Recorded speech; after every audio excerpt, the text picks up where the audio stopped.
Yang on.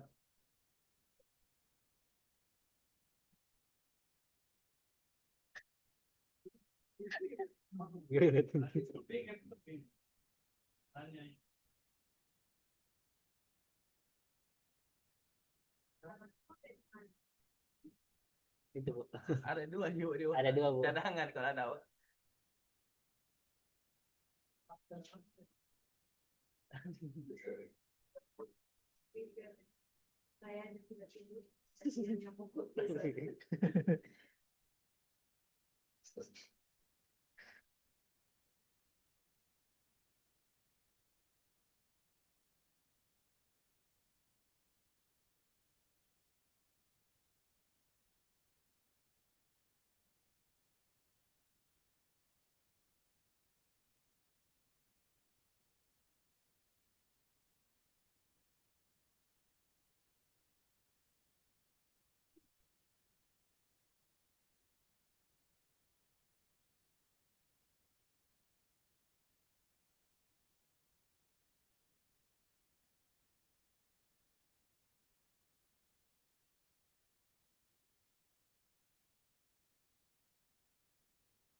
Oh, gitu.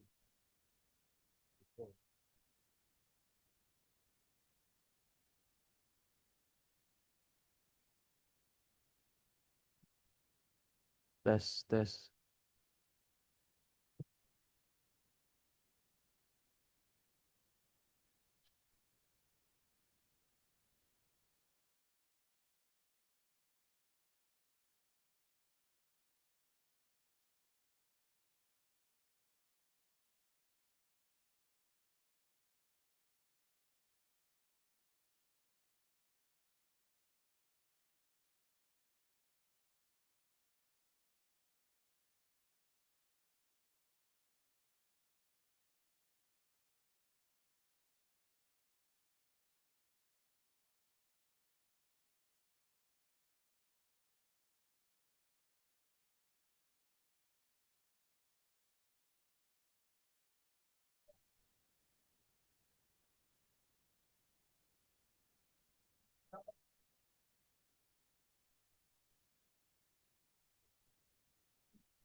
Selamat pagi, mohon izin bagi peserta yang sudah bergabung di ruang Zoom agar dimohon untuk mengganti nama dan backgroundnya sesuai dengan template yang telah kami kirimkan. Untuk background, peserta dapat melihat atau mengunduhnya melalui kolom chat Zoom yang telah dikirimkan. Terima kasih atas kerjasamanya dan mohon dilaksanakan. Sekali lagi, bagi peserta yang sudah bergabung di ruang Zoom, dimohon untuk mengganti nama dan backgroundnya sesuai dengan template yang telah dikirimkan. Untuk background, peserta dapat melihat atau mengunduhnya melalui kolom chat Zoom. Terima kasih atas kerjasamanya dan mohon dilaksanakan.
Selamat pagi dan salam sejahtera untuk kita semua.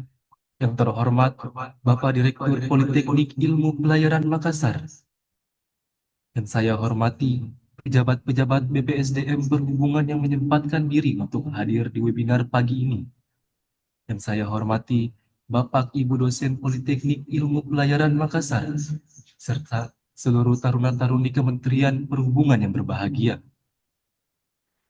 Puji syukur kita panjatkan kehadirat Tuhan Yang Maha Esa karena atas rahmat dan karunia-Nya kita dapat bersama dalam acara webinar series digital dan teknologi dengan tema pengembangan metode pembelajaran laboratorium dan simulator melalui media virtual reality atau VR dan artificial intelligence atau AI. Sebelum memulai acara inti, izinkan saya memperkenalkan diri. Saya Rifki Saputra Kamal, Kadet Politeknik Ilmu Pelayaran Makassar, selaku pembawa acara yang akan memandu jalannya kegiatan hingga selesai.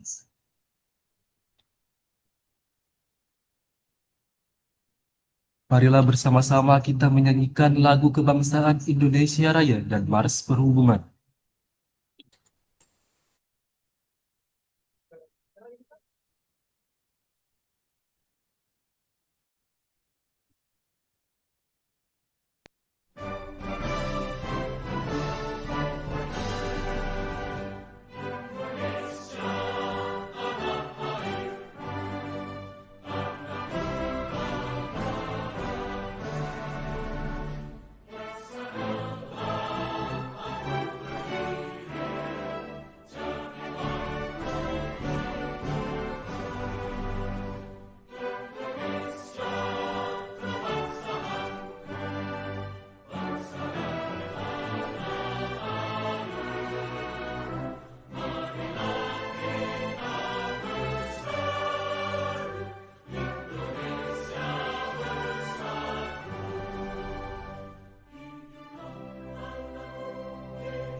Baik, terima kasih. Selanjutnya, kami akan mendengarkan kata-kata sambutan sekaligus pembukaan resmi oleh Direktur Politeknik Ilmu Pelayaran Makassar. Kepada Bapak, waktu dan tempat kami persilakan. Terima kasih, Taruna Rifki. Bismillahirrahmanirrahim. Assalamualaikum warahmatullahi wabarakatuh. Salam sejahtera bagi kita semua. Om Swastiastu, Namo Buddhaya, salam kebajikan, dan salam prestasi. Yang terhormat Bapak Kepala Badan Pengembangan Sumber Daya Manusia Perhubungan atau yang mewakili, yang kami hormati Bapak Kepala Pusat Pengembangan Sumber Daya Manusia Perhubungan Laut atau yang mewakili, yang kami hormati para pembantu direktur, para kepala bagian, para pejabat struktural dan fungsional di lingkungan Badan Pengembangan Sumber Daya Manusia Perhubungan, yang kami hormati Bapak Ibu dosen, Bapak Ibu pengasuh, yang kami hormati narasumber kita pada pagi hari ini, Bapak Andi Muhammad Akbar Samutra, Bapak Indra Farman SPD MPD, Bapak Muhammad Hidayat SPD MPD. Alhamdulillah pada pagi hari ini semua narasumber dari dosen PIP Makassar. Dan yang kami cintai dan banggakan, seluruh para taruna-taruni di lingkungan Badan Pengembangan Sumber Daya Manusia Perhubungan. Pertama-tama, marilah kita memanjatkan puji syukur kehadirat Tuhan Yang Maha Kuasa yang telah memberikan rahmat dan hidayah-Nya sehingga kita bisa hadir dalam. Assalamualaikum warahmatullahi wabarakatuh dan selamat pagi. Disampaikan kepada Bapak dan Ibu yang telah webinar series digital dan teknologi dengan tema pengembangan metode pembelajaran laboratorium simulator melalui media virtual reality atau VR dan artificial intelligence atau AI. Hadirin yang berbahagia dan yang muliakan, kita hidup di era ketika batas antara ruang belajar dan ruang kerja kian menipis. Industri dan transportasi bergerak cepat menuntut sumber daya manusia yang bukan hanya menguasai teori, tetapi juga cakap praktek, adaptif, dan berkarakter keselamatan. Disinilah VR dan AI hadir bukan sekedar tren, melainkan alat transformasi yang membuat pembelajaran semakin imersif, terukur, aman, dan relevan dengan kebutuhan dunia usaha dan dunia industri. Bayangkan skenario latihan anjungan yang kompleks, cuaca buruk, kepadatan lalu lintas, hingga situasi darurat dipraktekkan berulang kali dalam lingkungan VR yang aman, hemat biaya operasional, dan tanpa resiko keselamatan. Selanjutnya, AI menganalisis log aktivitas simulator, mengidentifikasi pola kesalahan, lalu memberi umpan balik personal sehingga setiap taruna dan taruni memperoleh pembelajaran adaptif sesuai dengan kebutuhannya. Dengan pendekatan ini, prinsip latihan berbasis kompetensi, budaya keselamatan, dan kesiapan operasional dapat kita capai lebih cepat dan lebih presisi. Saya yakin di seluruh satuan pendidikan di lingkungan Badan Pengembangan Sumber Daya Manusia Perhubungan integrasi antara VR dan AI bukan semata urusan perangkat, ini adalah perubahan paradigma. Yang pertama, dari mengajar menjadi memfasilitasi pengalaman belajar. Yang kedua, dari penilaian yang generik menjadi asesmen berbasis data. Yang ketiga, dari praktek yang terbatas ruang waktu menjadi simulasi kaya skenario yang dapat diulang kapan saja. Agar transformasi berjalan pada koridor yang tepat, izinkan saya menegaskan 4 prinsip. Yang pertama, SIP, menjamin keselamatan, keamanan data, dan kesejahteraan peserta didik. Yang kedua, scalable, dapat diperluas dari satu laboratorium ke seluruh jaringan Badan Pengembangan Sumber Daya Manusia Perhubungan. Yang ketiga, measurable, setiap pembelajaran meninggalkan jejak data untuk evaluasi berkelanjutan. Yang keempat, etikal, pemanfaatan AI yang transparan, adil, menghormati privasi, serta berorientasi pada peningkatan kompetensi, bukan sekedar angka.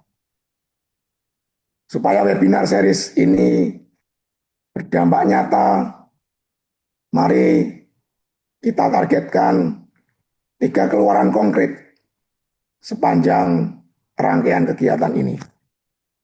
Yang pertama, katalog use case VR atau AI lintas program studi, dek, mesin, K3, pemadam kebakaran kapal, hingga kargo lengkap dengan level kompetensi, skenario, dan indikator kinerja. Yang kedua, panduan minimal implementasi standar teknis praktis untuk infrastruktur, konten, alur pembelajaran, asesmen, dan tata kelola keamanan data yang dapat diadopsi pendidikan sesuai dengan kapasitas masing-masing. Yang ketiga, jejaring praktisi, komunitas dosen, instruktur, teknolog pendidikan, dan para taruna untuk berbagi konten, rubrik, penilaian, dan praktek terbaik, sehingga inovasi tidak berhenti di satu laboratorium saja. Para taruna-taruni yang saya banggakan, inilah momentum kalian memanfaatkan sesi ini untuk bertanya kritis, mendemonstrasikan proyek, dan mengusulkan skenario VR AI yang menantang. Sampaikan kebutuhan real di kelas dan simulator. Dari sanalah inovasi lahir. Ingat, teknologi hanyalah alat untuk menambah kreativitas, kolaborasi, dan komitmen kalian pada keselamatan serta profesionalisme. Pada para narasumber, kami ucapkan terima kasih atas dedikasi dan sumbangsi. Harapan kami, setiap paparan hari ini tidak hanya menginspirasi, tetapi juga memberi jalan langkah-langkah praktis yang bisa langsung dicoba di kelas atau laboratorium pekan ini. Bila ada tantangan, mari kita dokumentasikan, kita ukur, dan kita selesaikan bersama. Menutup sambutan ini, izinkanlah saya menyampaikan sebuah pantun. Berlayar pagi ke Selat Makassar, layar kembang menantang samudra. Mari berinovasi tanpa gentar demi SDM unggul kelas dunia. Dengan semangat kolaborasi dan pembaruan, dengan mengucap Bismillahirrahmanirrahim, saya nyatakan webinar series digital dan teknologi dengan tema pengembangan metode pembelajaran laboratorium simulator melalui media VR dan AI secara resmi saya nyatakan dibuka. Demikian yang dapat kami sampaikan. Kali lagi kami ucapkan terima kasih pada seluruh panitia yang telah menyiapkan acara ini sehingga bisa kita laksanakan bersama-sama. Kami akhiri. Bila taufiq wal hidayah. Wassalamualaikum warahmatullahi wabarakatuh.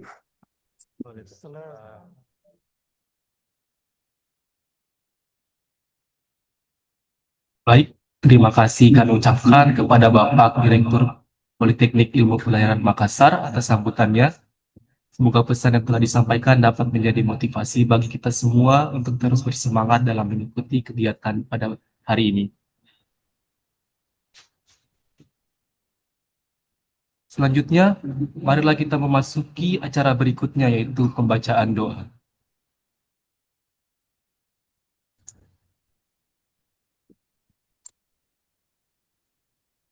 Assalamualaikum warahmatullahi wabarakatuh.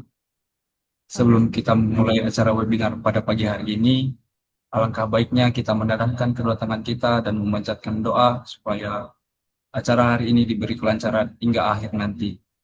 Doa akan saya pimpin secara Islam. Bismillahirrahmanirrahim. Alhamdulillahirabbil alamin. Segala puji bagi Allah Subhanahu wa taala yang telah melimpahkan rahmat, taufik dan hidayahnya kepada kita semua, sehingga pada hari ini kita dapat berkumpul secara virtual dalam kegiatan webinar series ini. Ya Allah, ya Tuhan kami, berkahilah acara ini dari awal hingga akhir. Limpahkanlah ilmu yang bermanfaat kepada kami.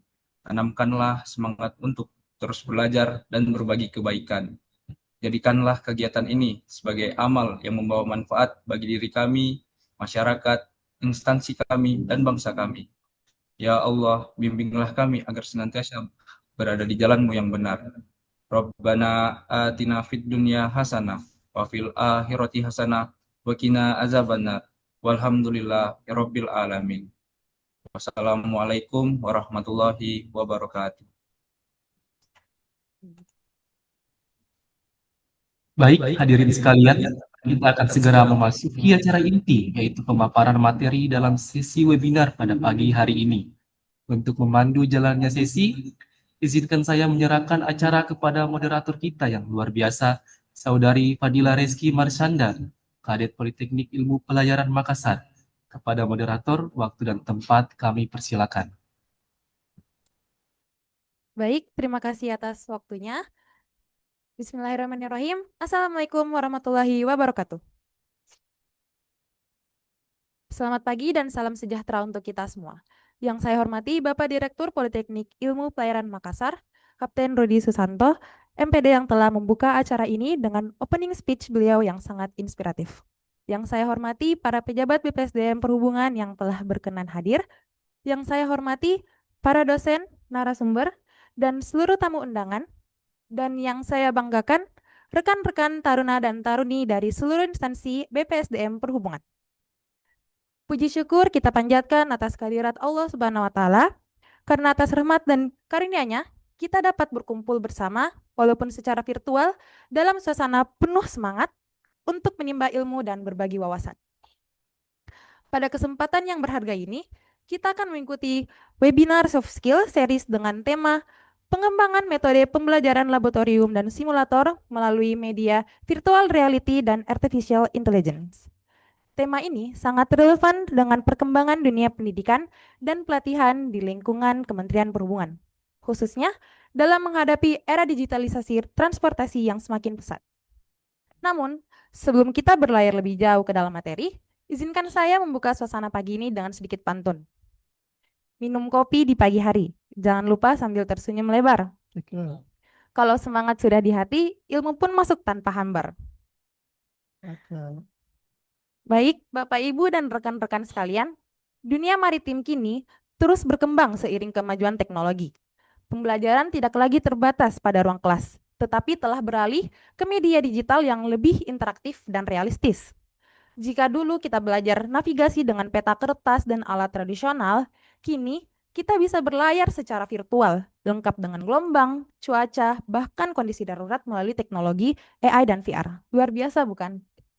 Teknologi ini bukan hanya membuat pembelajaran lebih menarik, tetapi juga lebih aman dan realistis. Melalui kegiatan hari ini, kita akan belajar bagaimana simulator berbasis AI dan VR membantu mencetak pelaut-pelaut profesional yang siap menghadapi dunia kerja modern. Saya Marsha dengan senang hati akan memandu jalannya acara sebagai moderator pada hari ini.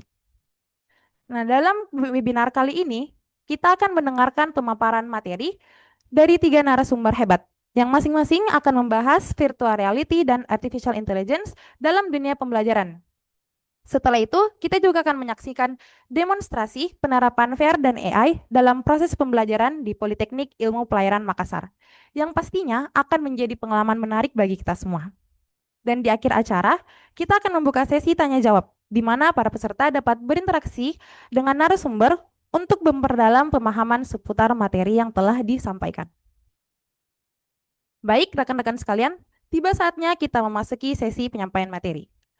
Narasumber kita hari ini akan membagikan ilmu dan pengalaman seputar penerapan VR dan AI dalam pembelajaran simulator di bidang maritim. Izinkan saya membacakan terlebih dahulu profil singkat narasumber pertama kita hari ini. Narasumber pertama kita adalah sosok yang sangat berpengalaman di bidang teknologi, yaitu Bapak Indra Farman, Eskom MPD.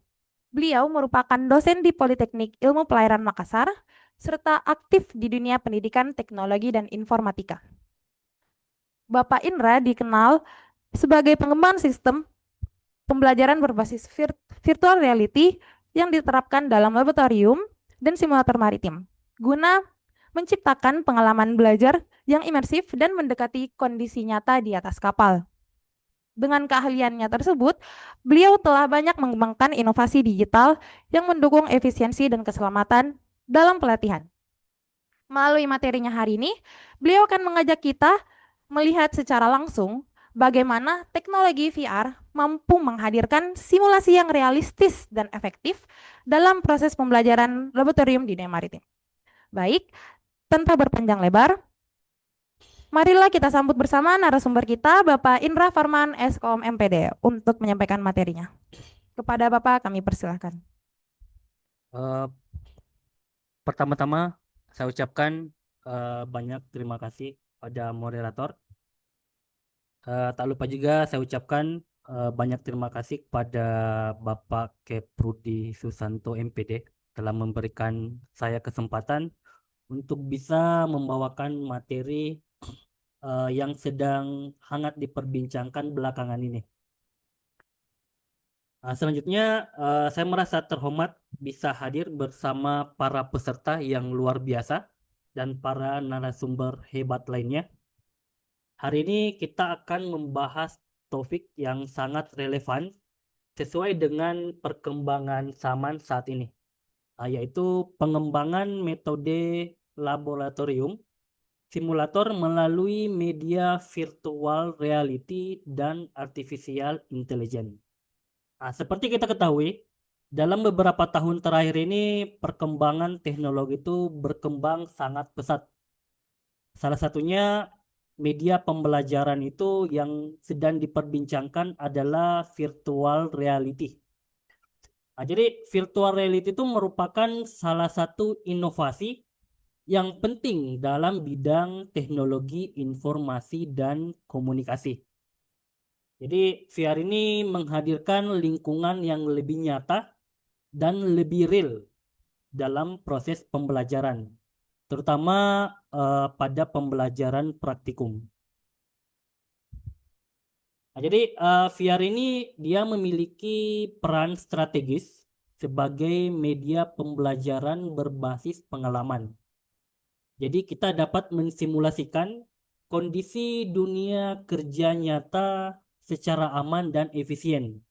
Dan tentunya dia hemat biaya. Karena yang kita gunakan itu hanya menggunakan VR-nya tanpa perlu menghadirkan alatnya secara fisik. Seperti itu. Nah, jadi peran VR dalam pembelajaran vokasi itu sangat luar biasa. Itu biasanya digunakan untuk simulasi kerja nyata. Kedua, peningkatan kompetensi praktis.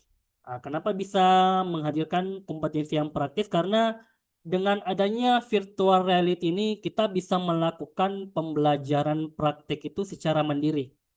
Itu kita bisa lakukan pembelajarannya dari rumah atau bahkan dari ruang kelas. Selanjutnya VR ini dia efisien dan keamanan dalam pembelajaran. Seperti kita ketahui, pembelajaran praktikum itu biasanya kita akan melakukan pembelajaran secara nyata. Tentunya akan ada banyak kendala yang kita dapatkan saat melaksanakan pembelajaran praktikum itu sendiri. Dengan adanya penggunaan VR itu sendiri, tentunya kita akan bisa menghadirkan pembelajaran yang aman dan efisien. Nah, jadi itu akan mengurangi kecelakaan kerja saat proses pembelajaran. Yang kedua, kita bisa melakukan kolaborasi dan evaluasi secara digital. Nah, jadi kita bisa mengembangkan pembelajaran ini dengan beberapa mitra lainnya. Dan penggunaan VR itu kita bisa masukkan ke dalam LMS, Learning Management System, sehingga itu kita bisa pantau secara jarak jauh. Seperti itu. Nah, selanjutnya pasti ada yang bertanya, apa yang dimaksud dengan VR itu sendiri? Nah, jadi VR itu adalah sebuah aplikasi atau sebuah teknologi yang digunakan untuk pembelajaran secara virtual. Nah, jadi sistemnya itu kita menghadirkan dunia nyata dan dunia virtual ke dalam satu tempat. Dalam artian kita sebagai penggunanya atau usernya kita akan masuk ke dalam dunia virtual. Nah, jadi saya rasa untuk pembangunan VR ini sangat digemari dengan generasi-generasi sekarang.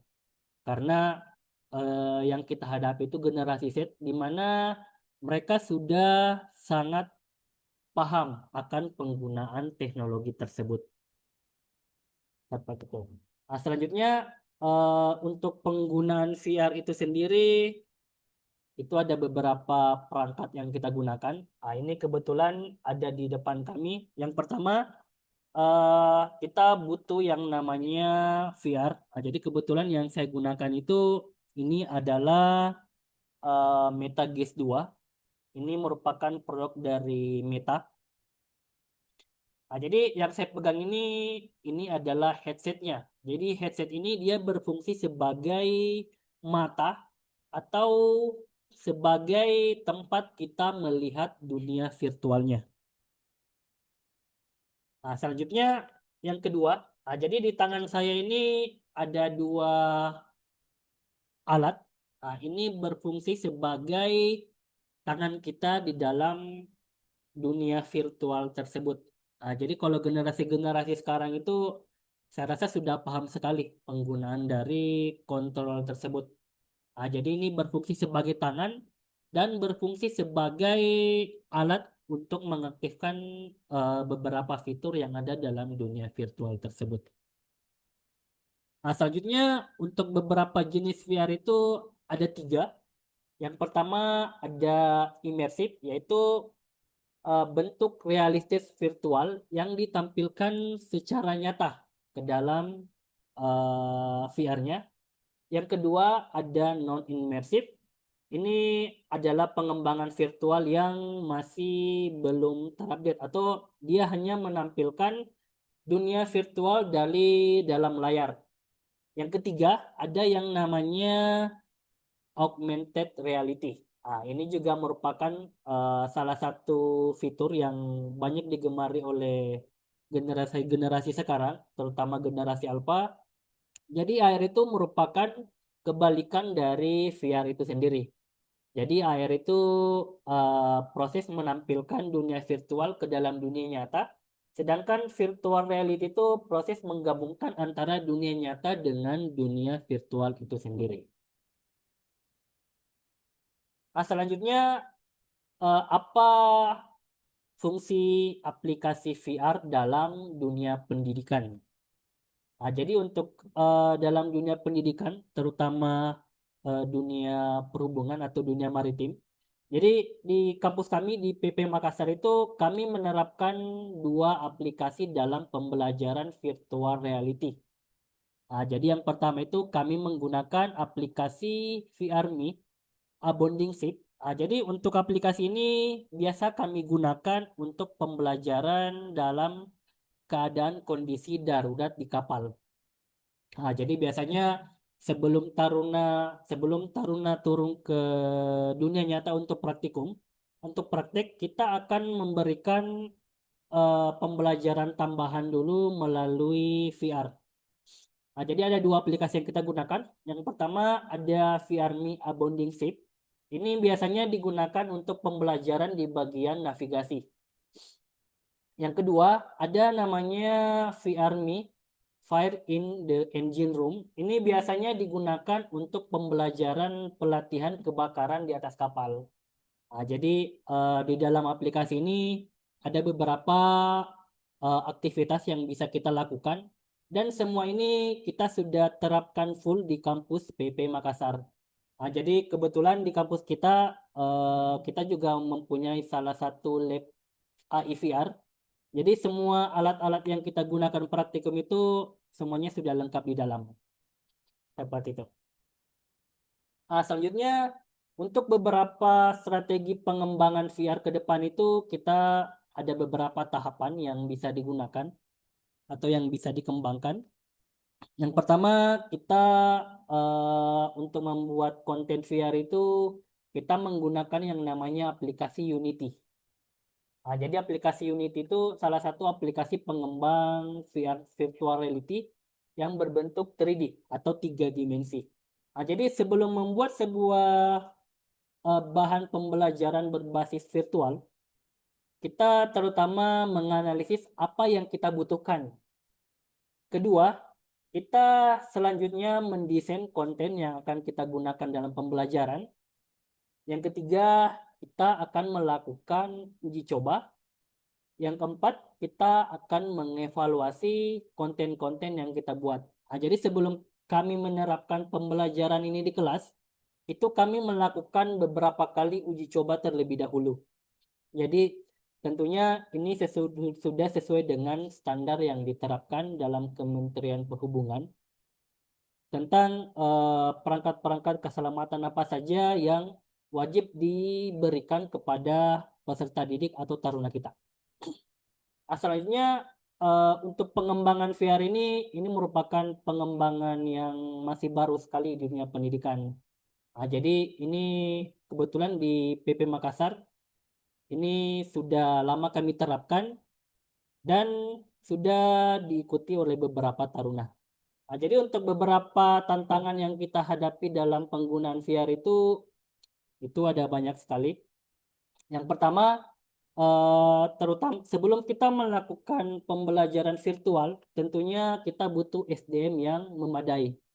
Jadi untuk penerapan VR itu sendiri, kita butuh SDM yang bisa mengoperasikan VR itu sendiri.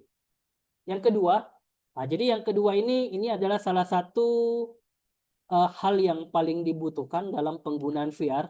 Jadi untuk menggunakan VR secara luas itu kita butuh infrastruktur jaringan yang sangat memadai. Karena untuk masuk ke dalam dunia virtual itu atau untuk menampilkan gambar yang full, kita butuh jaringan yang sangat cepat. Jadi ini merupakan salah satu hal yang harus diperhatikan sebelum kita menggunakan VR dalam pembelajaran. Seperti itu. Jadi bagaimana solusi yang bisa kita terapkan agar bisa mengoperasikan VR ini secara full, yang pertama kita harus melakukan kolaborasi lintas kampus atau industri. Nah, jadi tentunya dengan adanya kolaborasi dengan pihak lain, kita akan lebih mudah dalam melakukan penggunaan VR tersebut.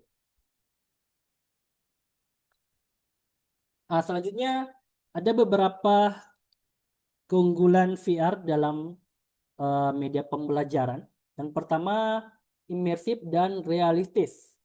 Nah, jadi peserta didik itu merasa dia berada di atas kapal sesungguhnya karena lingkungan itu dia full secara virtual. Nah, jadi kebetulan kita akan melakukan demo sebentar. Nah, jadi para peserta webinar ini bisa melihat langsung bagaimana tampilan pembelajaran taruna itu di dalam dunia virtual tersebut. Yang kedua, penggunaan VR itu aman. Tidak akan ada resiko kecelakaan dalam pelatihan. Yang ketiga, itu efisien. Dapat diulang berkali-kali tanpa biaya operasional tinggi. Nah, jadi sama tadi yang saya jelaskan bahwa untuk penggunaan VR itu kita hanya menyiapkan alatnya atau membeli alatnya satu kali. Dan untuk aplikasinya itu sudah kita bisa gunakan secara gratis atau bisa kita gunakan berulang kali. Yang keempat, kolaboratif. Dapat diintegrasikan dengan sistem multi-user untuk kerja tim. Nah, jadi nantinya kita bisa berinteraksi dengan orang lain di dalam dunia virtual. Yang kelima, evaluatif. Nah, jadi kinerja taruna itu kita dapat rekam dan dilakukan analisis secara otomatis. Nah, jadi setelah taruna melakukan pembelajaran secara virtual atau melakukan praktikum secara virtual, kita bisa melakukan analisis secara berulang-ulang. Sehingga kita bisa mengevaluasi sampai mana peserta didik kita paham terhadap pembelajaran yang kita berikan. Nah, selanjutnya untuk di bagian dampak positif di dunia maritim itu tentunya akan sangat besar sekali. Jadi itu akan meningkatkan kesiapan lulusan menghadapi dunia kerja. Yang kedua, menurunkan resiko kesalahan manusia atau human error di atas kapal. Yang ketiga, mendorong efisiensi waktu dan biaya pelatihan. Nah, jadi untuk yang ketiga ini tentunya akan mengurangi biaya pelatihan, apalagi tingkat ketertarikan peserta didik di dalam dunia virtual itu sangat tinggi sekali. Yang keempat, itu akan membentuk pelaut yang profesional dan adaptif karena dia sudah paham terhadap perkembangan teknologi di dunia maritim. Nah, selanjutnya untuk kesimpulan akhir dari materi VR ini, virtual reality itu merupakan teknologi pembelajaran yang berperan penting. Dia sebagai jembatan antara teori dan praktikum. Nah, jadi dalam konteks dunia pendidikan, terutama pada bidang vokasi, seringkali terdapat kesenjangan antara pemahaman konseptual dan di kelas dengan penerapan nyata di lapangan. Nah, jadi dengan adanya VR ini, konsep teori yang sebelumnya bersifat abstrak dapat divisualisasikan secara nyata di lingkungan kerja secara 3 dimensi atau secara real.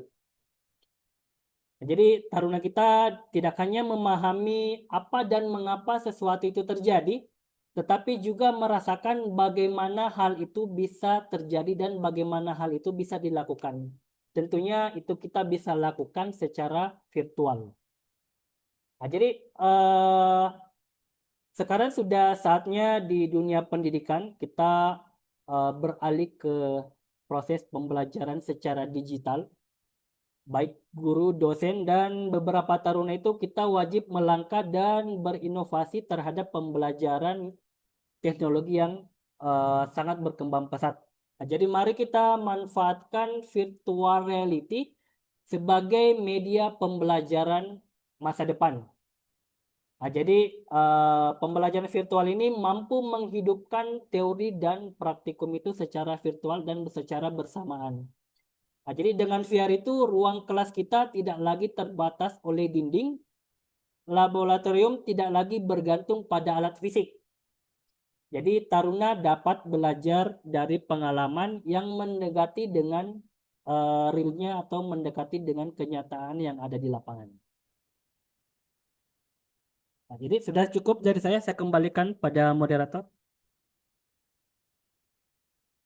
Baik, Bapak, terima kasih kami ucapkan kepada Bapak Indra atas penyampaian materi yang sangat menarik dan informatif.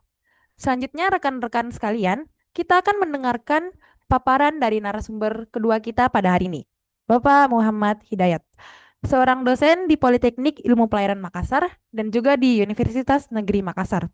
Beliau merupakan pendidik yang aktif meneliti dan mengembangkan penerapan teknologi artificial intelligence dalam dunia pendidikan modern.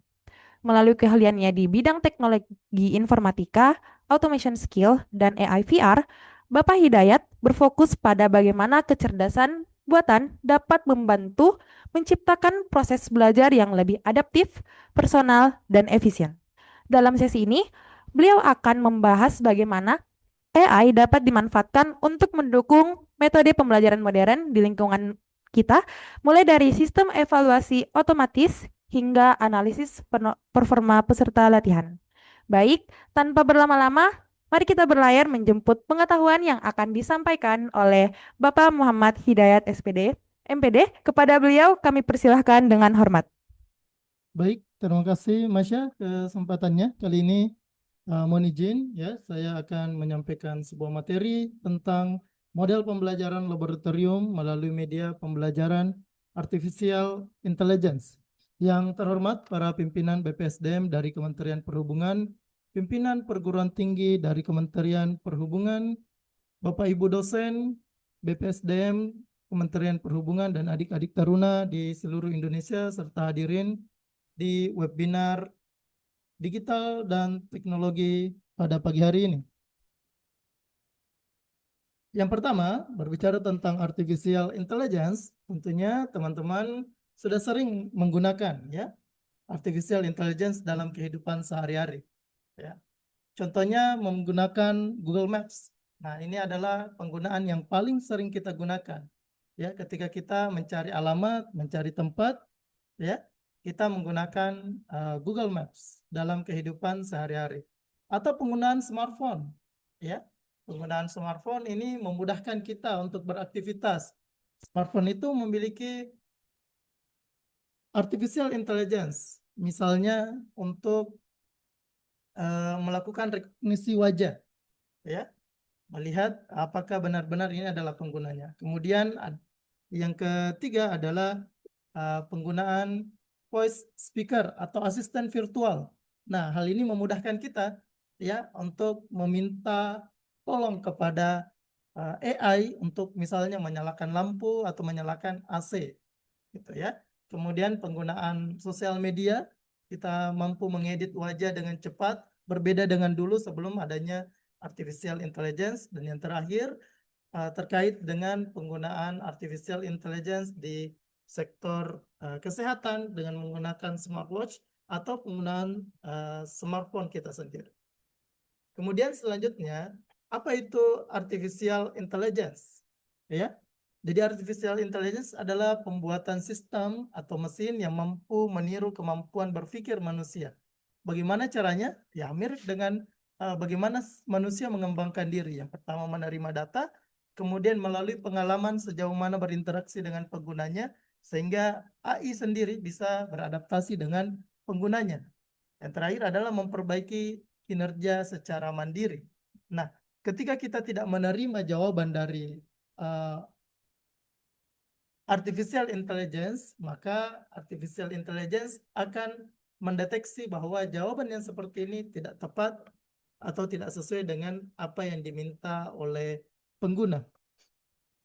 Selanjutnya adalah cabang-cabang dari artificial intelligence. Yang pertama adalah machine learning yang bisa dikembangkan menjadi deep learning, computer vision, NLP, expert system dan robotik. Nah, ini yang banyak sekali dimanfaatkan hari ini, ya.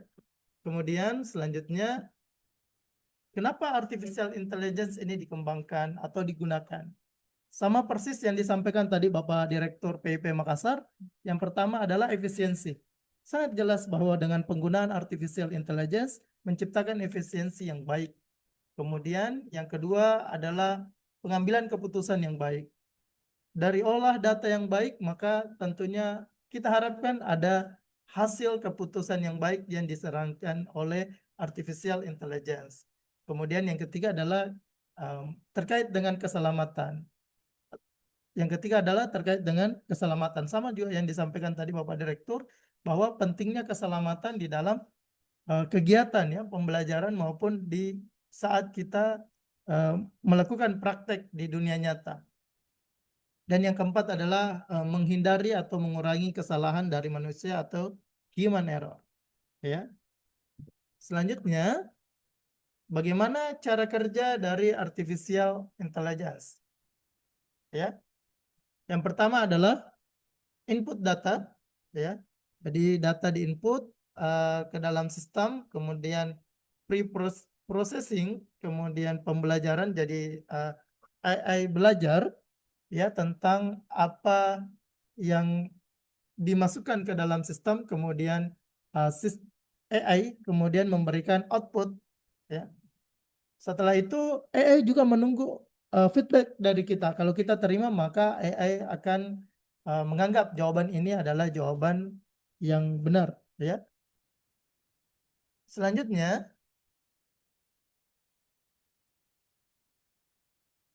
bagaimana pemanfaatan AI di bidang pendidikan? Yang tentunya memudahkan pembelajaran yang adaptif. Ya, bisa juga penilaian secara otomatis. Ini sudah banyak ya yang terjadi. Sudah banyak yang terjadi ya pembelajaran secara penilaian secara otomatis. Kemudian asisten virtual ya, kita bisa menggunakan ChatGPT ya sebagai asisten kita, dan tentunya ini adalah hal yang dibolehkan. Nanti kita bahas juga apakah semuanya boleh menggunakan ChatGPT ya atau asisten virtual lainnya. Kemudian yang keempat, deteksi plagiarisme. Jangan sampai di sini ada ketidaksesuaian ya metode dalam pembelajaran dan proses pembelajaran yang dilakukan oleh taruna. Kemudian analitik pembelajaran ya, menganalisis kehadiran kemudian hasil belajar dalam satu sistem. Selanjutnya, apa dampak positifnya? Ya, sama juga tadi di tujuan dari pembuatan AI adalah dampak positifnya tentunya efisiensi ya dari operasional ya, keselamatan lebih tinggi, pendidikan lebih cerdas, dan kesiapan SDM maritim. Sehingga ketika kita sering menggunakan AI dengan benar, dengan etika yang baik, dengan persiapan moral, diharapkan SDM-nya yang baik. Sama tadi yang disampaikan oleh Pak Indra Farman, bahwa virtual reality juga untuk menyiapkan SDM yang baik gitu ya. Selanjutnya, apakah mesin bisa benar-benar sadar terhadap seperti manusia ya? Jadi apakah AI ini sebenarnya seperti manusia? Tentunya tidak ya, tentunya tidak. AI tidak memiliki kesadaran ya. AI hanya melakukan berdasarkan nilai dan pengalaman serta data dan logika yang ada pada dirinya. Sedangkan manusia itu memiliki niat, perasaan, dan moral. Oleh karena itu, bagi pengguna sangat penting memperhatikan ya, supaya meningkatkan kualitas pembelajaran. Kemudian siapa sih yang bertanggung jawab pada penggunaan AI? Jadi yang bertanggung jawab adalah semua pihak, mulai dari pengembang, kemudian operator, maupun instansi yang menggunakan AI ini. Maka dari itu kita sangat penting memberikan pengajaran bagi teman-teman, bagi adik-adik dalam proses pembelajaran, bahwa tahapan dalam penggunaan AI maupun bagaimana memberikan perintah prompt pada AI itu sangat penting ya. Karena semua yang masuk ke dalam kita melalui AI itu juga berkaitan dengan bagaimana selama ini kita menggunakan AI tersebut. ya seperti tadi di bagian pengertiannya ya. Kemudian etika pengguna AI. Nah, etika pengguna AI ini harus transparansi ya. Nah, bagaimana membuat AI keputusan ya. Kita harus mempelajari ya cara kerjanya supaya kita juga paham bagaimana penggunaan AI. Kemudian ada keadilan gitu ya, tidak mendiskriminasi ya. Kemudian memperhatikan keselamatan, privasi, akuntabilitas, sustainable ya, supaya penggunaan AI ini lebih maksimal ya melalui prompt-prompt yang akan kita masukkan ya. AI bisa sebagai alat bantu ya seperti yang disampaikan Bapak Direktur tadi bahwa AI ini menjadi alat bantu dalam kehidupan kita sehari-hari ya. Kemudian apa sih yang perlu dalam penggunaan AI? Yang pertama adalah kesadaran teknologis. Jadi kita harus benar-benar sadar bahwa yang kita gunakan ini adalah teknologi dan bagaimana cara penggunaannya. Jadi kita harus benar-benar saling kenal dengan AI yang kita gunakan sehari-hari. Kemudian kita juga memiliki kesadaran moral bahwa yang kita ajak untuk berdiskusi adalah mesin. Dan kita sebagai manusia untuk menentukan arahnya, jawabannya nanti. Ya, seperti itu. Kemudian di sini ada sebuah tulisan bahwa kita harus memastikan mesin yang kita buat selalu menjadi pelayan manusia, bukan tuan-tuannya. Ya, seperti itu. Kemudian integrasi etika ya. Jadi perlu ada etika kita terhadap penggunaan AI ya. Misalnya simulasi keputusan. Jadi kita uji coba dulu ini beberapa kali kepada taruna. Apakah dengan menggunakan jawaban ini sudah tepat gitu ya, bisa diimplementasikan atau tidak, sesuai tidak? Apakah AI-nya sudah benar dalam menjawab? Kalau tidak, maka kita berikan perintah-perintah yang lain. Tidak sesuai dan sampai AI-nya bisa paham apa yang kita maksud. Kemudian yang kedua adalah memahami ya terkait dengan etika maritim dan digital. Jadi semua etika-etika dalam dunia nyata itu berlaku dalam dunia digital ya, seperti itu. Kemudian yang terakhir yang paling penting yang dilakukan oleh PIP Makassar juga adalah pelatihan nilai dan tanggung jawab. Ini tentunya harus hadir supaya meningkatkan kesadaran dalam penggunaan teknologi dan penggunaan artificial intelligence. Itu saya kira dari saya. Kemudian terakhir ada beberapa aplikasi yang kami telah kembangkan untuk meningkatkan kualitas taruna ya. Nah, misalnya ini adalah aplikasi penentuan judul ya. Aplikasi penentuan judul ini sudah memiliki AI sudah mendeteksi berapa persen kemiripan dengan beberapa judul yang telah ada. Ya. Misalnya taruna memasukkan suatu judul yang sama persis, maka terbaca kemiripannya 100%. Ya. Kemudian ini adalah expert system, ya, kecerdasan buatan yang dikembangkan oleh salah seorang dosen dari PIP Makassar. Ya, kami berkolaborasi untuk menggunakan aplikasi expert system dikembangkan. Ya.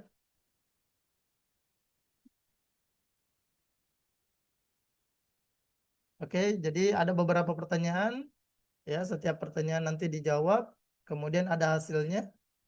Sebagai rekomendasi untuk pengguna ya, sebagai ahli teknika, ini rekomendasinya setelah menjawab beberapa pertanyaan, maka ada rekomendasi, misalnya cek bagian tertentu ya yang berkaitan dengan masalahnya.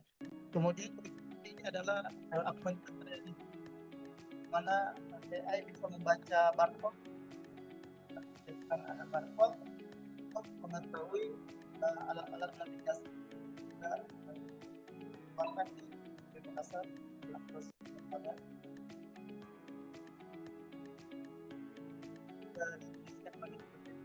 dukung dengan voice, ada audio yang bisa kita gunakan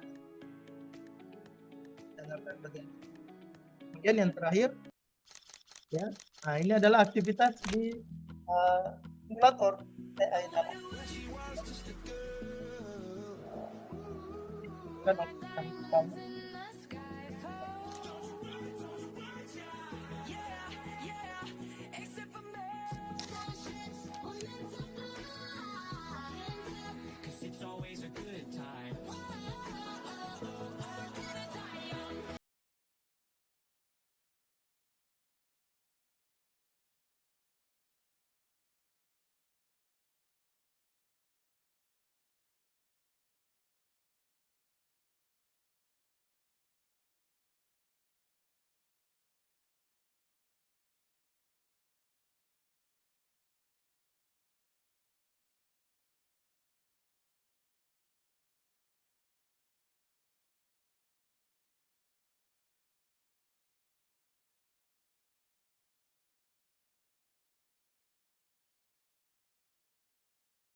I was stargazing. Life goes on, I need her, my babies.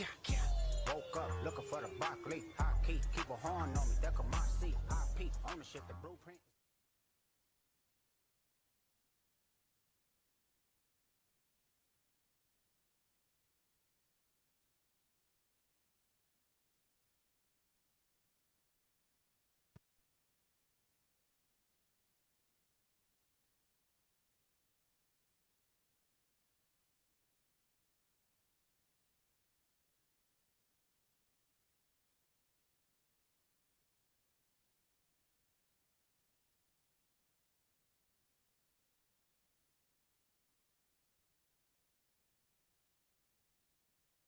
Luas, atas inovasi dan produknya di bidang teknologi informasi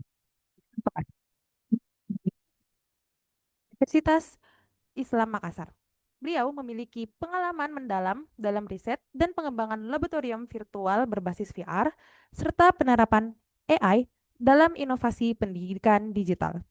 Selain aktif menulis dan meneliti, Bapak Akbar juga merupakan penulis berbagai buku ber-ISBN yang berfokus pada transformasi pendidikan dan teknologi pembelajaran modern. Dalam sesi kali ini, beliau akan mengupas tuntas bagaimana AI dan VR dapat diintegrasikan secara sinergis untuk menciptakan metode pembelajaran yang lebih interaktif, efisien, dan sesuai dengan kebutuhan dunia maritim masa depan. Sebagai pelayaran terakhir kita hari ini, mari kita dengarkan pandangan mendalam tentang bagaimana AI dan VR dapat berpadu membentuk metode pembelajaran masa depan di dunia. Kepada Bapak Andi Muhammad Akbar Saputra STMPD, kami persilahkan untuk menyampaikan materinya. Baik, suara saya gitu jelas ya. Baik, terima kasih untuk moderator yang telah mempersilakan saya. Sebelumnya saya ucapkan terima kasih kepada panitia dan peserta yang ada di Zoom. Dan yang saya hormati seluruh pejabat BPSDM Kementerian Perhubungan, terkhusus di bawah ini pendidikan vokasional di bawah Kementerian Perhubungan. Nah, yang telah dijelaskan tadi sangat bagus, ya, di mana telah dijelaskan AI, VR. Nah, saya mengisi materi atau celah dari yang dijelaskan tentang bagaimana AI VR atau suatu teknologi itu dapat mengubah metode pembelajaran. Jadi implementasinya ya.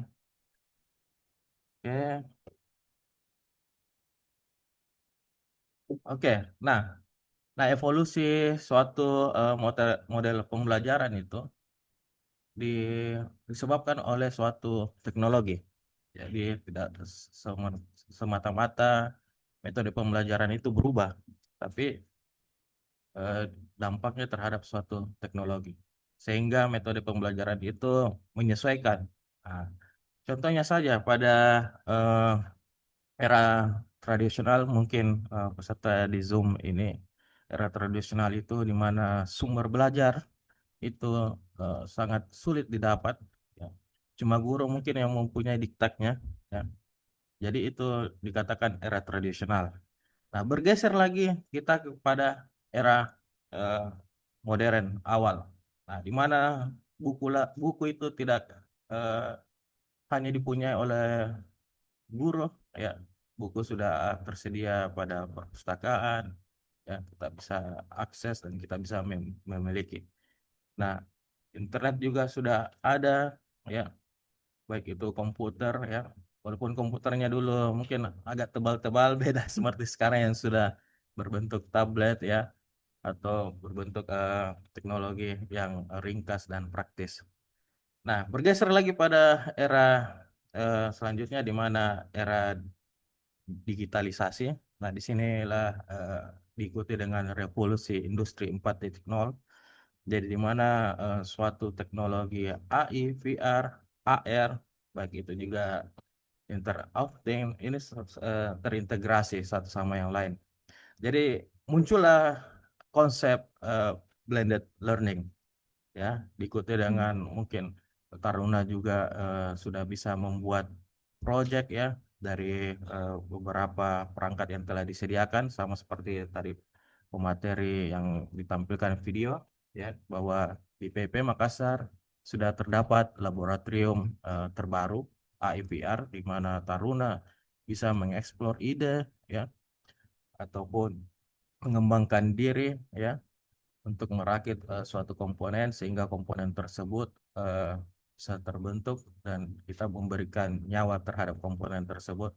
Nyawanya itu apakah berupa suatu pemikiran ya, sehingga komponen-komponen tersebut bisa terintegrasi dan beroperasional seperti yang kita inginkan.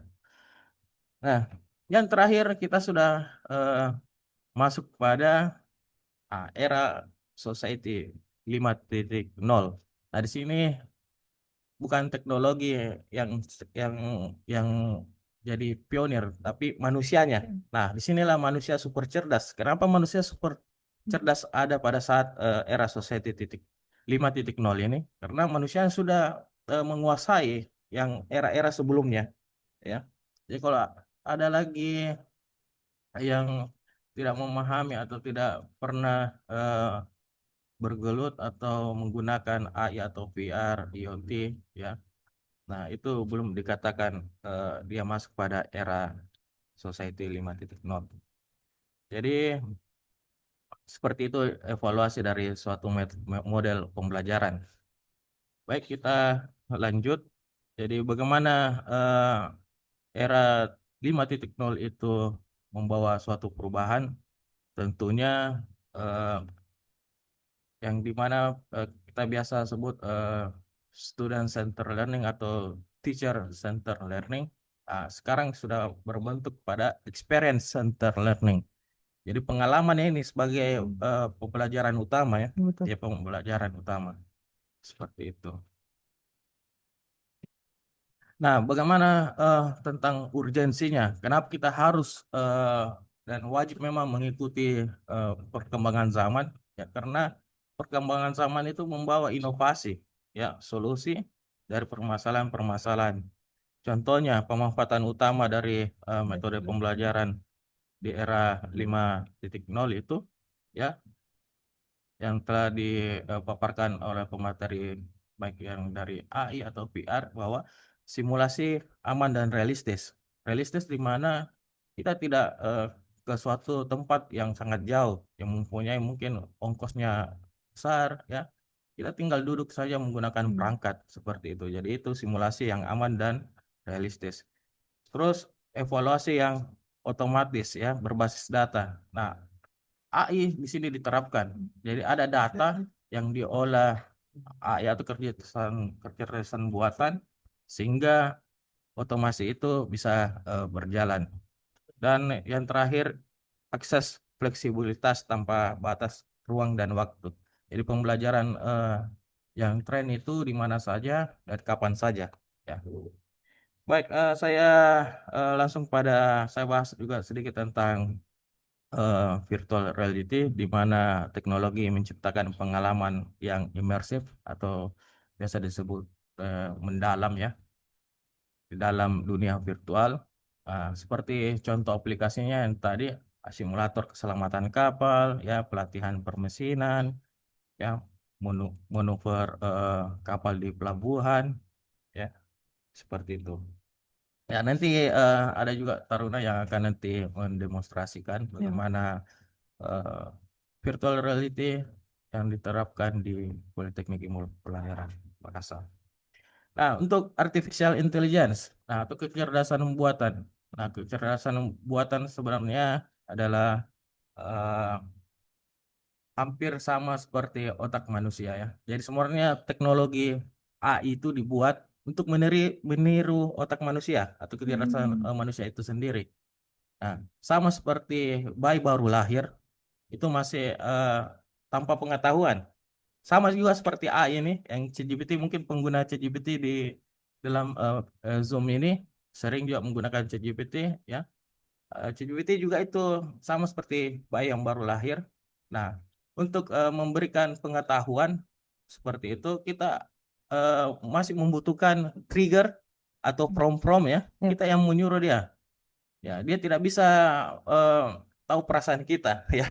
Masih kita dia masih masih membutuhkan suatu trigger atau suatu kata sehingga dia bisa dapat berpikir ya. Seperti itu. Jadi kalau anak bayi itu ya kita ajar dia perlahan, ya kita ajar kalau di ChatGPT kita ajar dia promnya ya. Nah, yang salah itu ketika kita menggunakan AI, terus AI-nya kita buat dia langsung menyuruh buatkan saya makalah tugas ini. Itu yang salah ya. Karena tidak ada proses pembelajaran di dalamnya. Ya, proses pembelajaran itu kita eh, eh, ingin mencari tahu ya, tidak menyuruh ya, tapi sebagai alat bantu di mana alat bantu itu oke, tolong carikan saya buku ini. Apakah buku ini sejalan dengan pembahasan ini? Ya, seperti itu. Jadi ada alur pembelajaran. Jadi kalau tidak ada alur pembelajaran, langsung saya to the point. Buatkan saya tugas ini. Itu seperti itu ya. Jadi itu eh, salah, etika yang salah dalam penggunaan suatu teknologi. Jadi teknologi sebagai alat bantu bukan sebagai ini ya. Baik. Jadi kita masuk pada sinergi VR dan AI ya, di mana tadi dikatakan bahwa VR menciptakan pengalaman pembelajaran, terus AI memberikan analisa dan umpan balik. Jadi contohnya kalau kita ya kalau di dunia pendidikan, kalau kita dosen ya, apalagi eh, ini taruna banyak ya kita bisa gunakan AI ini. Kalau tarunanya 100 ya, terus kalau sudah UAS itu kan kita periksa satu-satu bagaimana mengefisiensikan waktu ya kita gunakan perangkat pembantu seperti AI ya, seperti itu. Nah, studi kasus dari implementasi saya sebagai dosen sering melakukan penelitian. Baru-baru kami melakukan penelitian, ketuanya ketuanya itu Ibu Subhana. Kita melakukan penelitian, kita membuat suatu perangkat. Nah, perangkatnya itu kita masukkan kecerdasan di dalamnya. Nah, kecerdasan itu, tapi yang sebagai triggernya itu bukan prompt, ya bukan prompt, tapi sensor, ya sensor. Jadi itu judul dari penelitiannya itu bagaimana eh, kita memantau posisi literal buoys ya pelampung yang di laut itu. Ya, apakah dia bergeser pada posisinya, apakah lampunya padam, atau posisi lampunya tidak berada pada tempatnya atau hilang, ya itu seperti itu. Jadi alat yang kita masukkan ke kecerdasan buatan itu bisa mendeteksi bahwa oh lampunya tidak sesuai dengan kriteria voice yang ada pada posisi itu. Apakah bergeser juga, dia memberikan notifikasi ke kita, ya. Nah, perbedaannya antara ChatGPT dengan perangkat yang kami kembangkan itu, kalau ChatGPT triggernya atau dia menggunakan prompt. Nah, tapi kalau kami lingkupnya memang terbatas, beda sama ChatGPT yang universal ya. Kita buat dia terbatas untuk lingkup penelitian tertentu saja atau skopnya tertentu saja pada literal boy. Nah, kalau kami tadi triggernya itu sensor, ya, jadi sensor seperti itu. Ya, sensor mengirimkan trigger ya, trigger itu dibaca oleh kecerdasan yang kami masukkan pada perangkat, perangkat itu memberikan umpan balik, ya seperti itu. Nah, nanti saya tampilkan kalau memang masih ada waktu, ada video dokumentasinya, baik itu eh, kami naik kapal untuk terapkan betul-betul di kondisi yang nyata. Baik, jadi tantangan dan solusi yang diberikan, yang pertama itu tantangannya keterbatasan perangkat tentunya, ya tidak semua lingkup di pendidikan itu mempunyai perangkat, ya.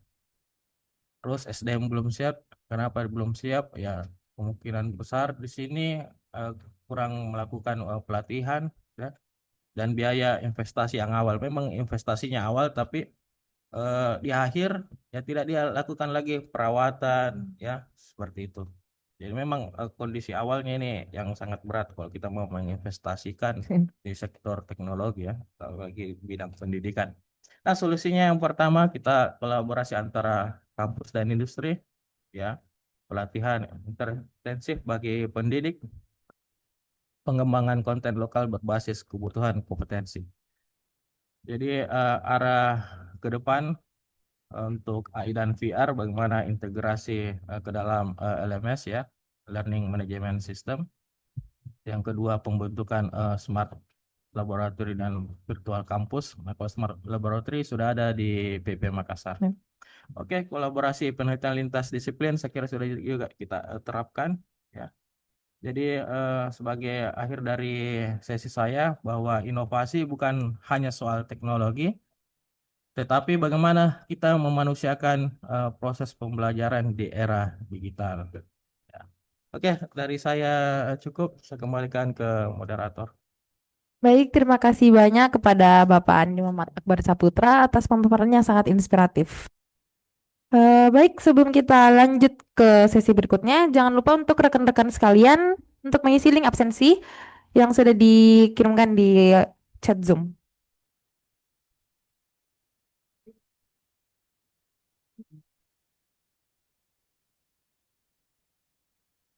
Silakan pada rekan-rekan sekalian untuk mengakses link absensi di chat Zoom.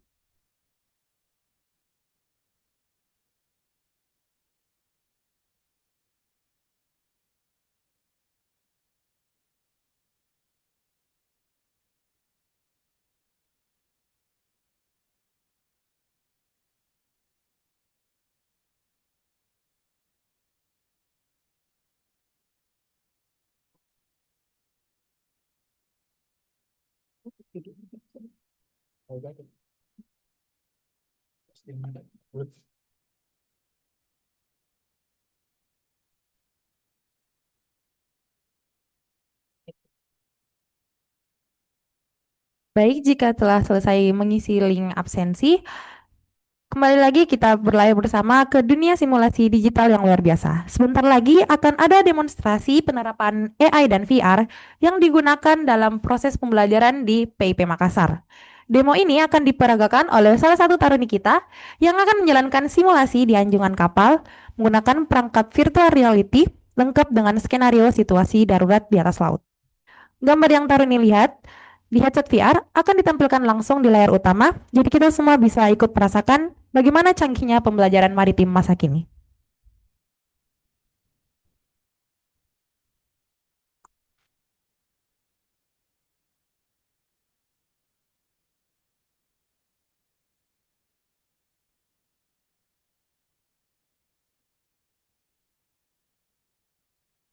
Bisa rekan-rekan perhatikan di layar, di sini sudah mulai untuk simulasi situasi darurat.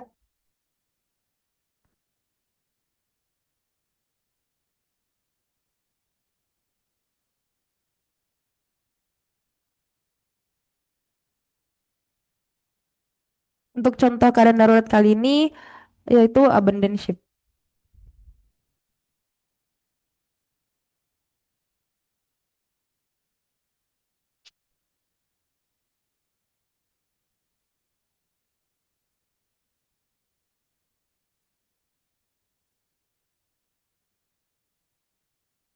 Bisa diperhatikan di bagian atas itu bisa kita lihat ada teks yang mengarahkan langkah-langkah apa saja yang harus dilakukan oleh taruni untuk prosedur darurat dalam keadaan abandon ship.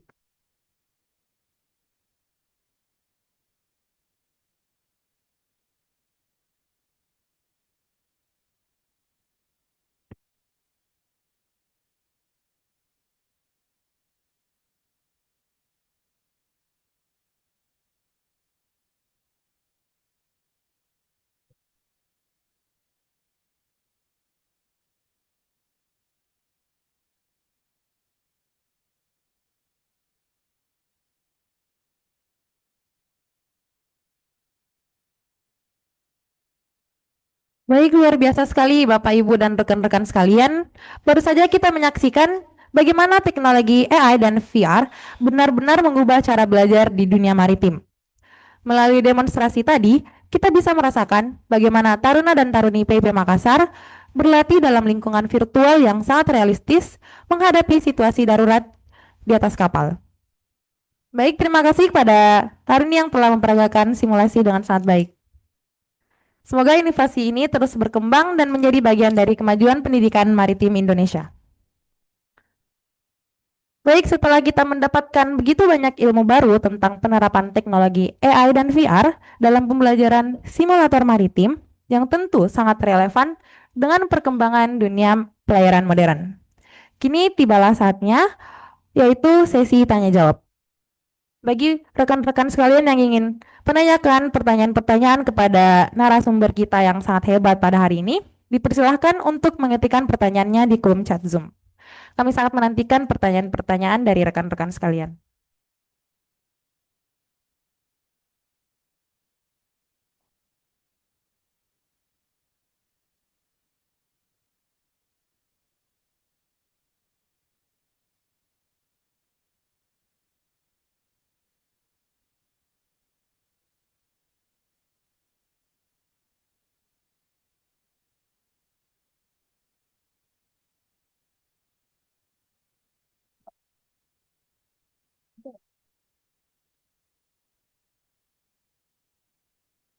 Di sini sudah ada Tarini dari PP Makassar, ada Tarini Malika Wibowo.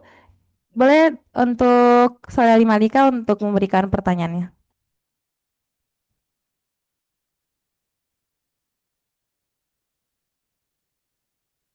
Baik, Assalamualaikum warahmatullahi wabarakatuh. Waalaikumsalam Terima kasih atas kesempatan yang diberikan kepada saya. Mohon izin Bapak Ibu, mohon izin perkenalkan diri Taruni Dewasa dari Kampus Politeknik Ilmu Pelayaran Makassar atas nama Malika Febrianti Wibowo NIT 2243011 dari kelas KLK 7C. Mohon izin bertanya. Seperti yang dijelaskan tadi oleh narasumber Bapak Muhammad Hidayat mengenai tanggung jawab moral dalam penggunaan AI. Misalnya,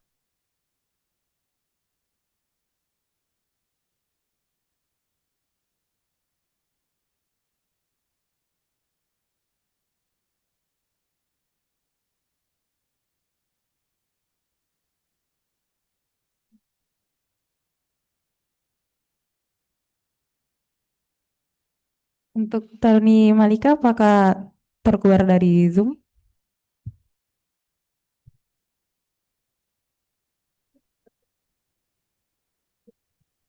mohon maaf Pak, Ibu tadi bermasalah laptopnya.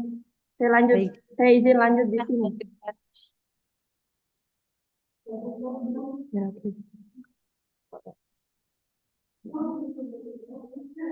Mana laptopnya? Ada juga tuh. Tapi ada kan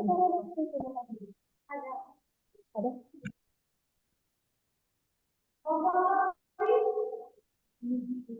Mohon Silakan izin untuk melanjutkan bertanya. pertanyaannya. Tadi terkait dari narasumber yang diberikan oleh penjelasan mengenai tanggung jawab moral AI oleh Bapak Hidayat itu dalam penggunaan AI. Misal pada kegiatan pembelajaran di mana sistem AI digunakan untuk menilai kelayakan taruna dalam misal ujian simulasi kapal. Lalu sistem tersebut memberikan hasil yang keliru hingga mempengaruhi kelulusan dan nilai dari taruna tersebut. Yang saya ingin tanyakan di sini, dalam situasi seperti ini, mohon dijelaskan siapa yang seharusnya menanggung tanggung jawab moral dan akademik. Apakah dari pengembang sistem atau developer, operator, atau dari institusi pendidikan? Terima kasih. Baik, terima kasih atas pertanyaannya dari Saudari Malika. Mungkin kita bisa lanjut kepada rekan-rekan sekalian yang ingin menanyakan pertanyaan. Boleh raise hand ataupun mengetikkan pertanyaannya di chat Zoom.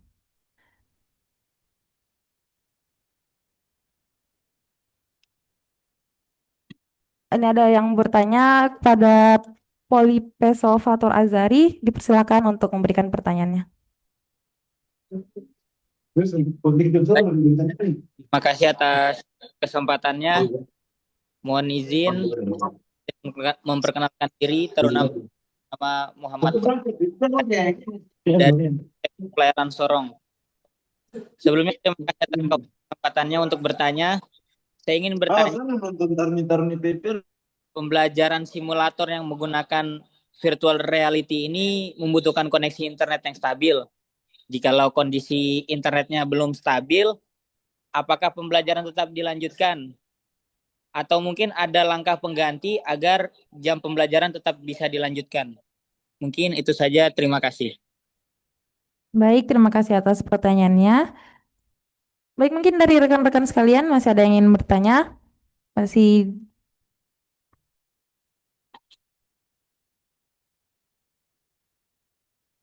selanjutnya ada yang resen dari Politeknik Pelayaran Sorong atas nama Wildan. Dipersilahkan untuk memberikan pertanyaan. Mohon izin Pak, mohon izin bertanya. Langsung saja pertanyaannya tentang virtual reality. Jadi, apakah dengan dibuatnya virtual reality atau VR ini dapat mempermudah kita lebih memahami materi secara langsung dibandingkan dengan pembelajaran kita di Bridge Simulator, yang mana kita ketahui kita dapat lebih langsung merasakan bagaimana kita saat di Anjungan pada saat di Bridge Simulator dalam mengoperasikan kapal.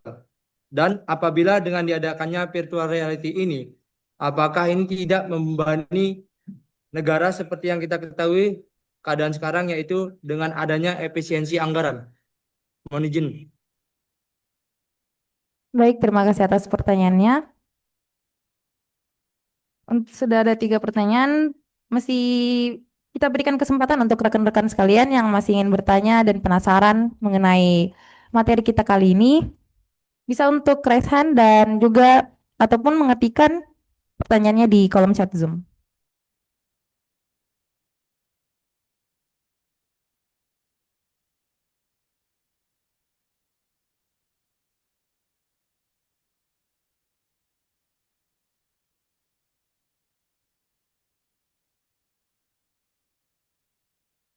Kita lihat di chat Zoom ada pertanyaan dari Baso Ahmad. Bagaimana kompatibilitas lintas platform diatur dalam pengembangan VR untuk menjangkau audiens yang lebih luas? Baik, kita tampung pertanyaannya. Kita akan terima satu pertanyaan lagi dan kita lanjutkan ke sesi jawab oleh para narasumber kita pada hari ini. Silakan untuk rekan-rekan yang masih ingin bertanya.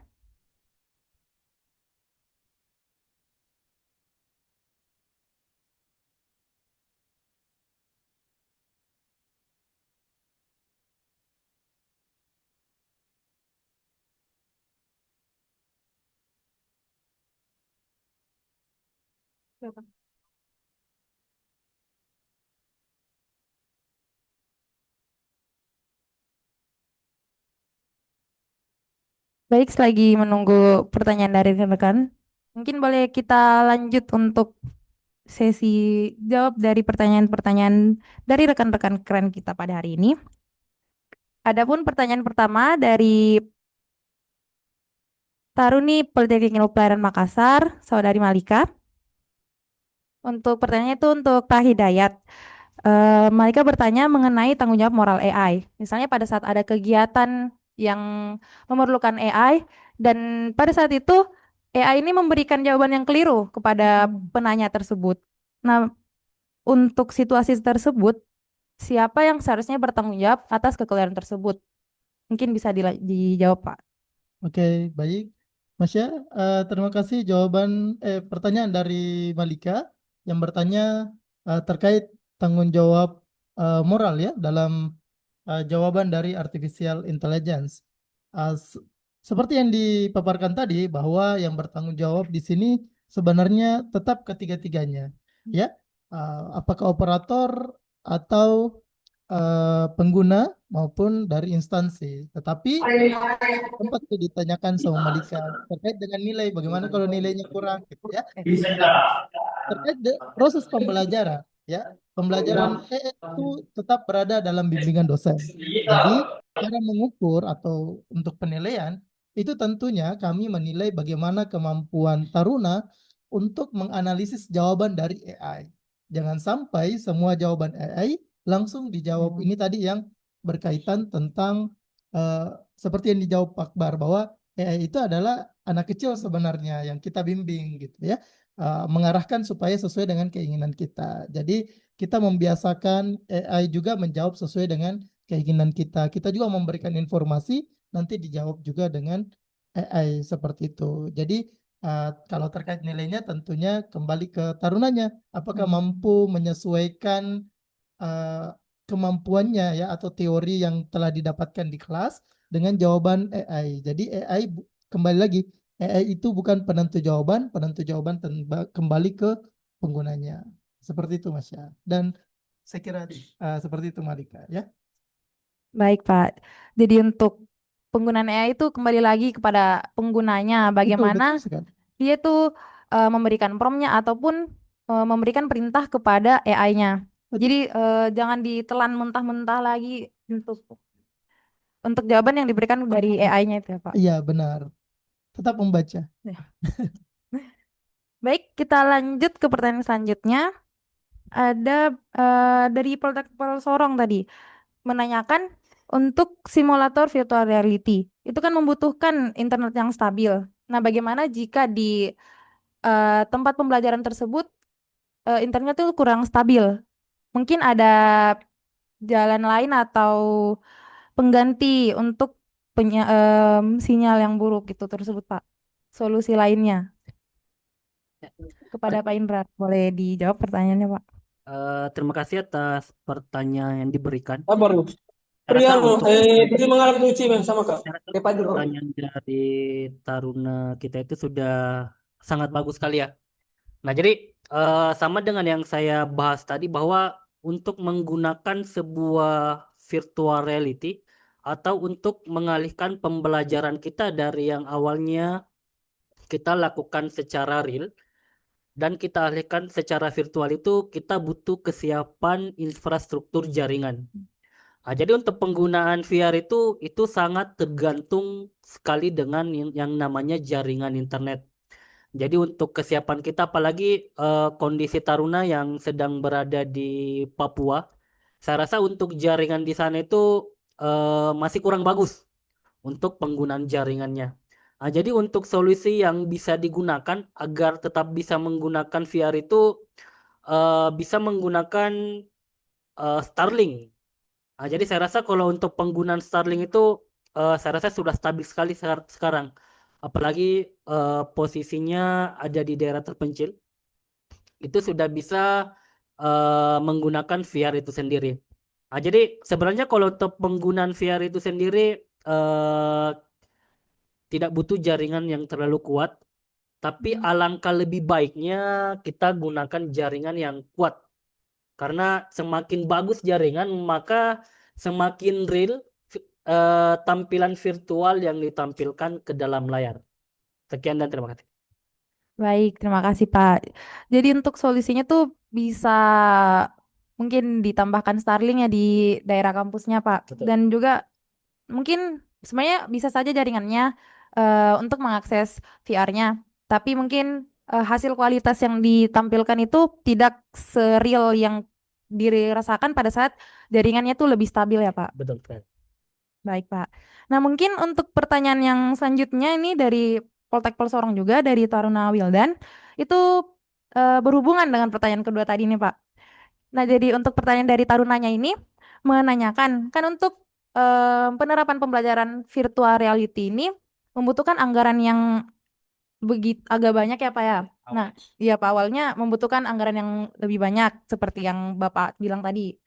Nah, untuk di situasi sekarang ini kan mungkin pada marak-maraknya nih katanya efisiensi anggaran. Nah, bagaimana untuk solusinya itu Pak? Apalagi tadi Bapak kan ada sempat tambahkan Starlink itu Pak. Itu kan nambah ke anggaran juga Pak. Ya, terima kasih atas pertanyaan diberikan. Nah, jadi terkait dengan penggunaan virtual reality itu eh, ini saya rasa sudah ini ya. Jadi untuk pengembangan atau pembuatan lab simulator itu memang membutuhkan biaya besar di awal. Tapi untuk kedepannya ini kita akan gunakan secara terus-menerus. Dalam artian kita tidak lagi melakukan maintenance pada alat yang biasa kita gunakan secara fisik.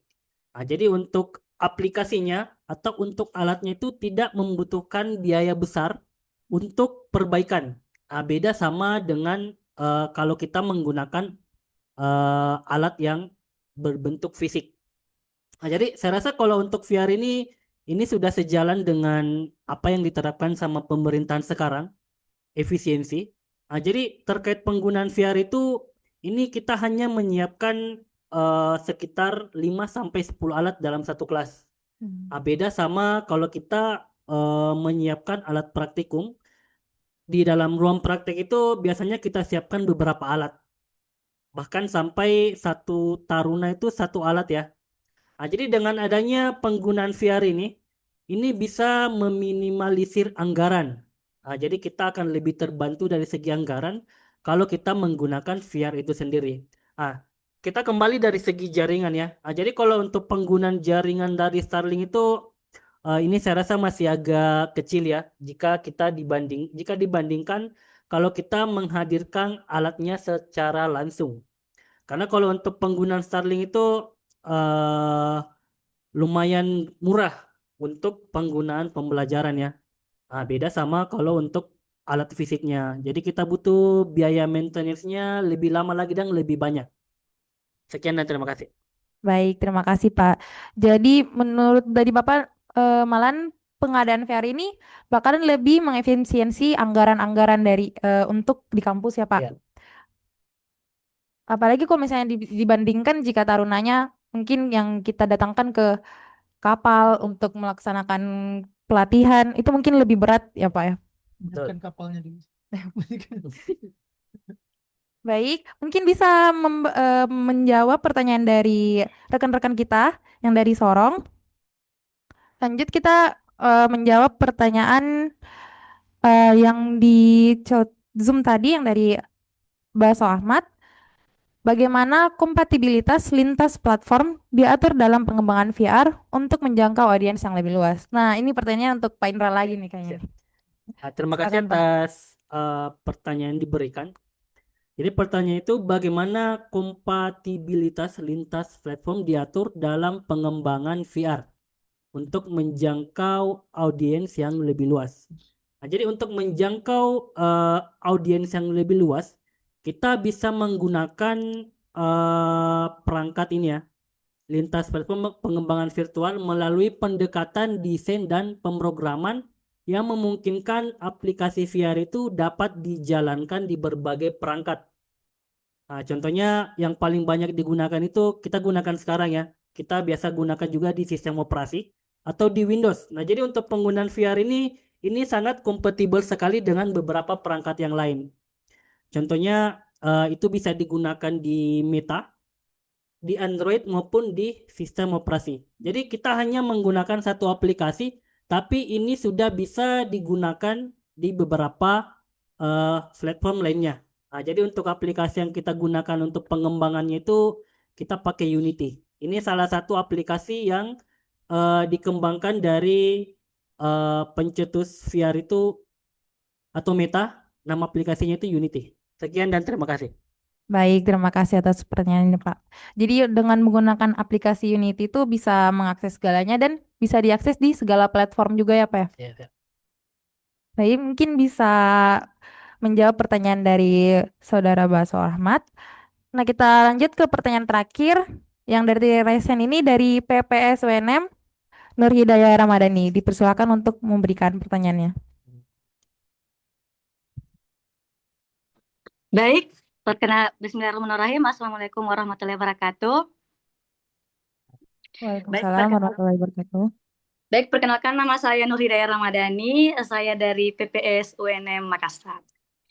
Mohon maaf, saya agak keluar dari lingkup perkapalan, topik perkapalan. Di sini saya ingin bertanya mengenai tentang VR. Karena saya tertarik dengan materi yang Bapak Indra Farman bawakan. Nah, izin bertanya Pak, saya ingin menyinggung sedikit tentang dunia pendidikan. Nah, khususnya pada pendidikan anak usia dini di era 5.0. Nah, menurut Bapak ini bagaimana sih prospek atau masa depan penggunaan teknologi VR di dunia pendidikan, terutama di era 5.0 sekarang ini?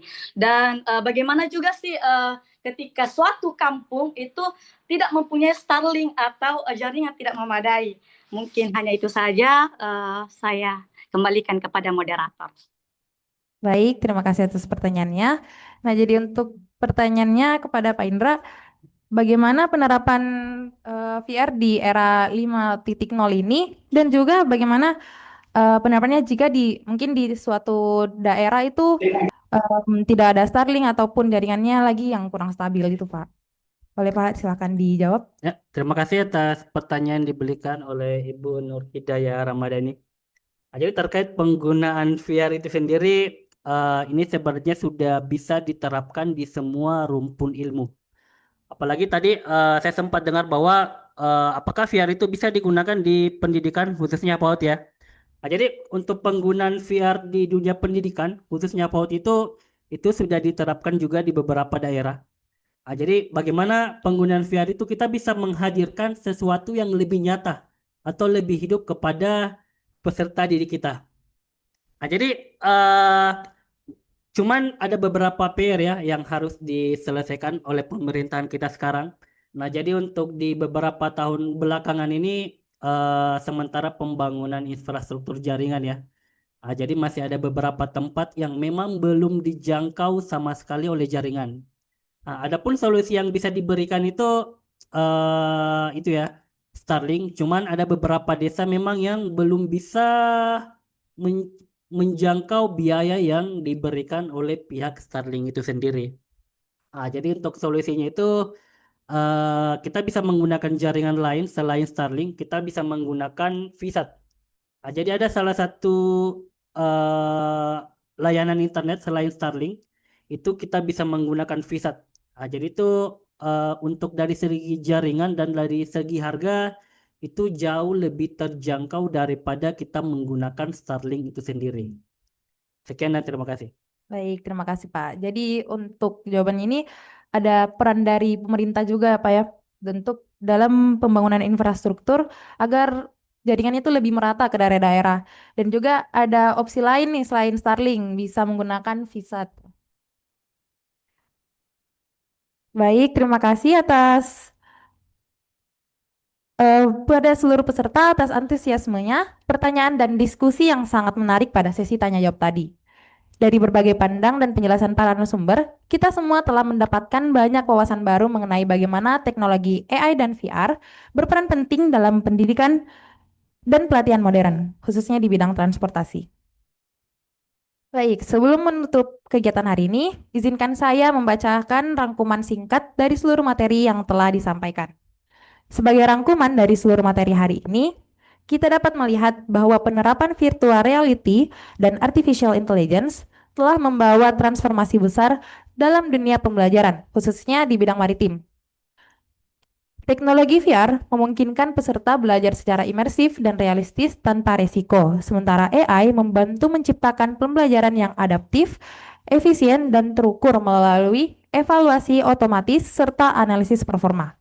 Kolaborasi antara VR dan AI ini melahirkan metode pembelajaran yang cerdas, aman, dan interaktif, sehingga mampu meningkatkan kompetensi dan kesiapan sumber daya manusia transportasi di era digital. Semoga inovasi yang telah dibahas hari ini dapat menjadi langkah nyata menuju sistem pendidikan transportasi yang modern dan berdaya saing tinggi. Baik, sebelum kita akhiri acara hari ini, mari kita mengabadikan momen kebersamaan kita dengan foto bersama. Baik, dipersilakan kepada rekan-rekan sekalian untuk mengaktifkan kameranya.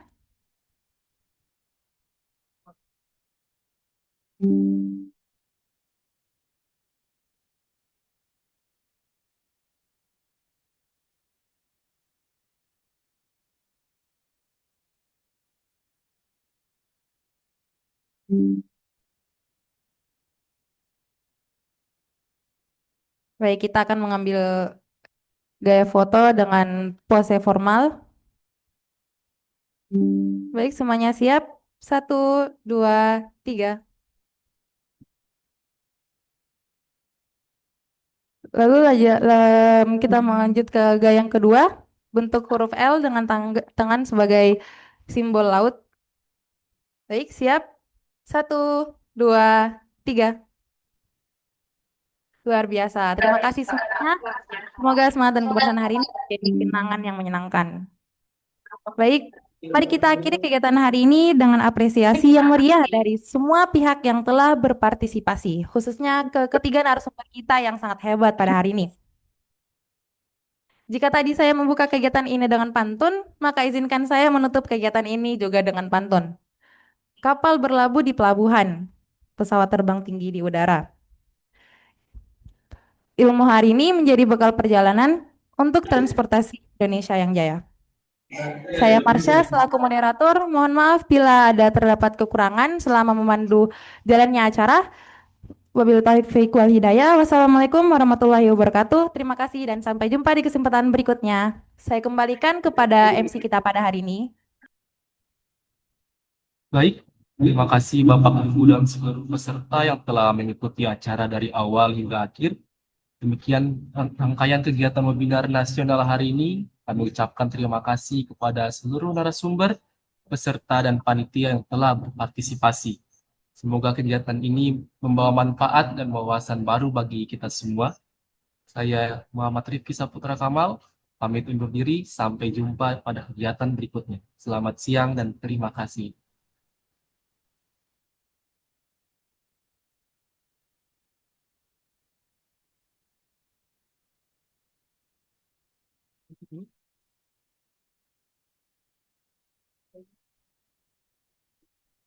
Sudah, sudah.